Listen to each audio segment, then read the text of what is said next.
how many times do we miss growth opportunities that could take us to the next level, both personally and professionally, because we are so busy doing? We're so busy doing that we just simply do not have time to pause, to review, to reflect, to learn, to think about how we could do even better going forward into the future. COVID forced us all to pause. COVID created space. It did create time for us to review, to reflect on what we had already done, while also learning and thinking about how we could do even better going forward into what at the time was a pretty uncertain future. And I think that alone is another tremendous lesson for all of us to think about.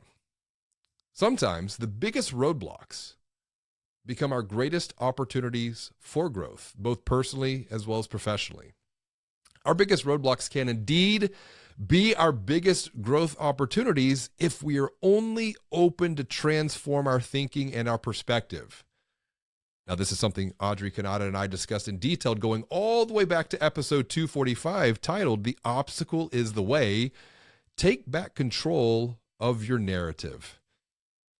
Taking control of your narrative is another key lesson I'd like to share as we reflect back on 300 episodes, because I have been making more and more recommendations for financial brand leaders, for lenders, for advisors, to really think about starting podcasts of their own. Starting podcasts to share their knowledge, to share their expertise with people in the communities that they serve, to offer help, to offer hope, to guide individuals, business owners and entrepreneurs, families, beyond financial stress towards an even bigger, better, and brighter future. At this point, though, only a very small number of people have applied this thinking. They've taken this recommendation and have run with it. The majority push back saying, "I don't have time, James Robert. I don't have time. I'm far too busy doing to even think about starting something like a podcast." But I see in their objection around time something even deeper. These leaders, these lenders, these advisors, they're scared. They're scared of starting something new. They're scared about sharing their knowledge and their expertise, which is so badly needed. And they're scared about just putting themselves out there because they're scared of what other people might think. Saying you don't have time to start something new, like a podcast where you can transfer and share your knowledge, your expertise to help other people, is just an excuse that is far more deeply rooted in fear. Now, I know this myself personally, because even after 300 episodes on this podcast, I still have to do battle with the dragon of doubt in my own mind from time to time. Imposter syndrome is real. And I look at growth, whether that be personal growth, professional growth, growth of any kind, is like leveling up. When I was a kid, I used to play a lot of Mario on the Nintendo and Sonic on the Sega. And now as a father, I'm getting to share time with my kids doing the same. And the thing is, no matter what games you played growing up, or even now as a parent with your kids, each time we get to a new level, whether it be Mario or Sonic or whatever the game is, there's always a new bad guy that you had to do battle with at the end of that level to then reach the next level. And the same is true when it comes to our personal and professional growth. Each level, we must defeat a new devil. And that devil for many of us is fear. It is fear of the unknown. It's fear of judgment. What are other people going to think? What are they going to say? It's fear of change. It's fear of failure. This is why one of the greatest lessons looking back on 300 podcast episodes is to simply decide and do it. Don't debate it. If you debate something like starting a podcast, the odds are you're going to talk yourself out of it. You decide, you do it, and then you debate how you can make that new thing, that podcast, that much better. See, when launching this podcast, I decided, I did it because I really didn't have a choice at the time because COVID shut down all of the speaking opportunities that I had. And then we figured out how we could take it and make it even better as we move forward.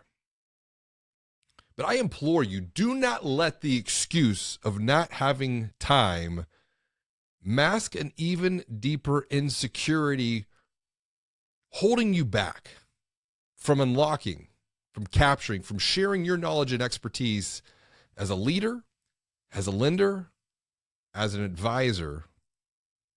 Don't let your insecurities hold you back from helping others. We all know money is stressful.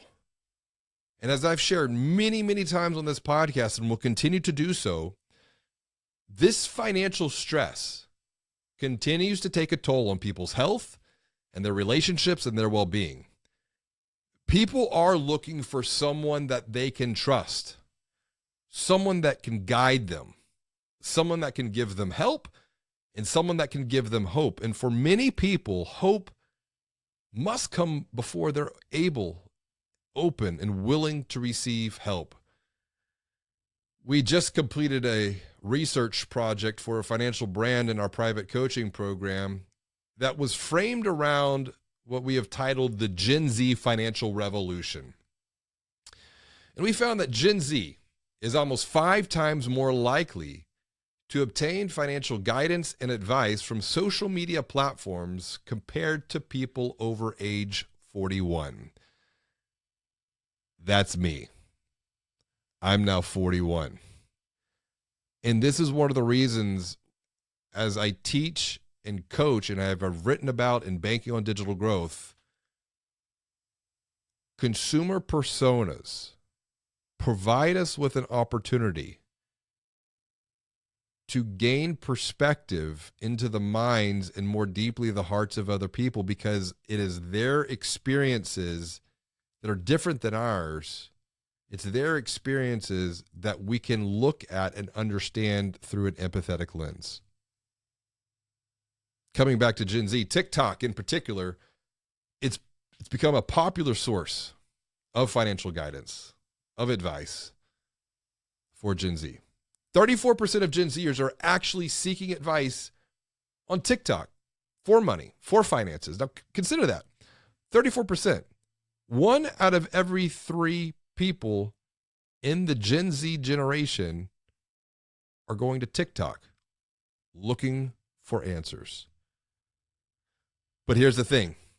Is the advice, is the guidance that people get from social media, whether that be on TikTok, Insta, Facebook, LinkedIn, YouTube, is that guidance, is that advice helpful or hurtful?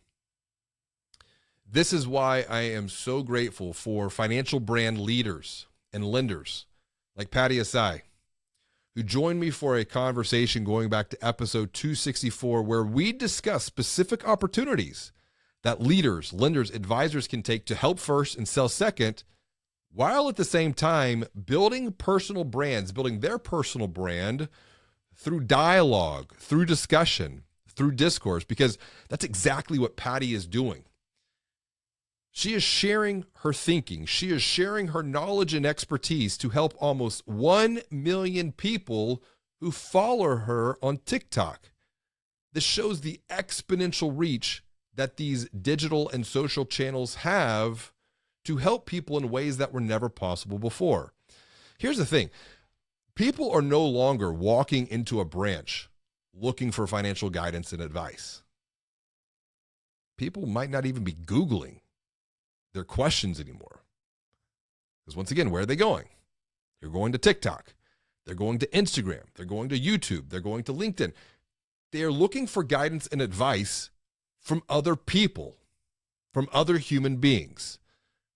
These social channels are like the new public squares, and we can apply lessons from the early teachings of Stoicism to this modern day perspective. That's because the Stoic school, the Stoic philosophy, was founded around 301 BC, and the teachings of Stoicism were taught in the public square. Now, other schools of philosophy at the time were taught behind closed doors, but Stoicism was taught publicly. And that is what helped Stoicism to become wildly popular of all different types of people, both rich and poor. So my question to you is, what growth opportunities are you missing as a leader, as a lender, as an advisor, because you're not part of the conversations taking place around money in the modern day square? This is another key lesson when we reflect back on 300 episodes. Because at this point, I have literally had hundreds of conversations to unlock, to capture, to amplify the knowledge and expertise of other people to help people just like you. And that's the thing. You don't have to do a podcast alone. Just like any epic journey, if you try to take a podcast journey alone, you won't last very long. Think about Frodo in The Lord of the Rings for a moment. He took a journey with a large group of other characters who had very unique yet complementary capabilities. But they were all committed to working towards a common cause, a purpose that was greater than themselves.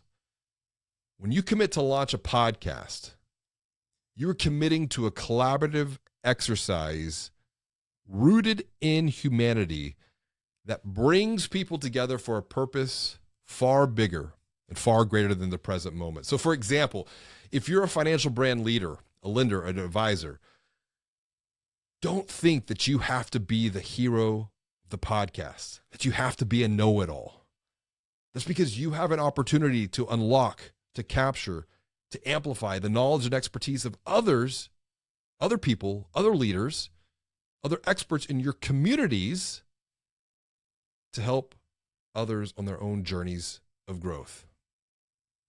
Launching a podcast is truly a modern day network multiplier because it provides a very unique opportunity to meet with and connect with people in new ways that were not possible before. This is even more true when you commit to narrow down the focus of a podcast to empowering, to educating, to elevating a very specific niche market. Now, I've had many conversations on this podcast about the benefits and the value of targeting niche markets. So, for example, you could launch a podcast to help local entrepreneurs grow their business like Grace Bruins is doing at Horicon Bank. We had a great conversation about the Banking on Business podcast. I kind of joke it's like our cousin. Or perhaps you could launch a podcast that helps moms navigate the complexities of money while raising a family, because it is typically the woman of the house who manages the household finances. So no matter who the niche audience is, I can't stress enough the need for niche when it comes to launching a podcast. It's the focus on a niche where you'll find you'll be able to expand your network even that much more deeply within the niche, and as a result, create exponential value for yourself, for your financial brand, because you're creating exponential value for this particular niche market. I want to stay on the subject of collaboration just a bit longer here, because when it comes to launching a podcast as a financial brand leader, as a lender, as an advisor, when you're sharing your knowledge and sharing your expertise, along with the knowledge and expertise of others to help others, don't think that you have to produce and edit the podcast yourself. This is another common limiting belief where you can think who before how. And what I mean by that is, how many times in life do we think there's an opportunity, but we stop, we pause, we get stuck by the obstacle? Well, how am I going to do this? Or how am I going to do that? When in reality, the obstacle is the way, and the opportunity is to not just think, how am I going to do this or how am I going to do that? But who? Who do I need to help me achieve X, Y, or Z? Truth be told, this podcast would have never made it to 300 episodes, yet alone 3, if I did not have a strong production team supporting this podcast. So a big shout out and thank you to Audrey and to Rob for being such a key part of helping this podcast get to this point. My time is far better invested into finding and facilitating conversations to unlock and to capture and to elevate the thinking of other very smart people to guide you.